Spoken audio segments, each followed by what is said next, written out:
పిల్లల దగ్గర నుండి పెద్దల వరకు అందరూ హెల్దీగా ఉండాలి. ఎలాంటి రోగాలు మనల్ని చుట్టుముట్టకూడదు అంటే ఇవే మార్గాలు. ఎలాంటి ఆహారం తీసుకోవాలో ఇప్పుడు చూద్దాం. అల్లం. అల్లం రుచి, ఆరోగ్య ప్రయోజనాల గురించి మనందరికీ తెలుసు. గొంతు నొప్పి, వాపు సమస్యలను పూర్తిగా తగ్గిస్తుంది. అల్లం వికారం తగ్గించడానికి సహాయపడుతుంది. ఇందులో జింజెరోల్ ఉంటుంది. ఇది రోగనిరోధక శక్తిని బలపరుస్తుంది. ఉసిరి. శీతాకాలపు మార్కెట్లలో కూడా ఉసిరి అందుబాటులో ఉంటుంది. ఎందుకంటే ఇందులో విటమిన్ సి పుష్కలంగా ఉంటుంది. కాబట్టి ఇది మనల్ని ఇబ్బందుల నుండి దూరంగా ఉంచడంలో ప్రభావవంతంగా ఉంటుంది. రోగనిరోధక శక్తిని పెంచుతుంది. దీనిని ఊరగాయ, రసం, చట్నీ లేదా పొడి రూపంలో తినవచ్చు. పాలకూర. చలి రోజుల్లో పాలకూర తీసుకోవడం చాలా అవసరం. దీనిలో ఐరన్ పుష్కలంగా ఉంటుంది. అంతేకాకుండా దీనిలో విటమిన్ సి, అనేక యాంటీ ఆక్సిడెంట్లు, బీటా కెరోటిన్లో సమృద్ధిగా ఉంటాయి.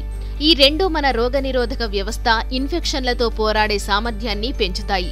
వెల్లుల్లిని ఎక్కువగా ఉపయోగిస్తారు. ఆహార పరీక్షలతో పాటు ఆరోగ్యానికి ఇది చాలా అవసరం.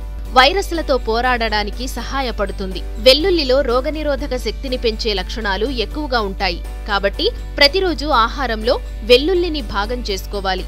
పసుపు. చలికాలంలో పసుపు ప్రతిరోజు తీసుకోవాలి. ఇది మన ఆరోగ్యానికి ఎంతో మేలు చేస్తుంది. ఇది యాంటీవైరల్ గా పనిచేస్తుంది. ఇది మన శరీరాన్ని ఇన్ఫెక్షన్ నుండి రక్షించడంలో సహాయపడుతుంది. మీరు దీన్ని నీటిలో ఉడకబెట్టడం ద్వారా లేదా మీ కూరగాయలు లేదా ఇతర పదార్థాలకు జోడించడం ద్వారా దీనిని తీసుకోవచ్చు. Kiwi. Folate, potassium, vitamin K, vitamin C పుష్కలంగా ఉంటాయి.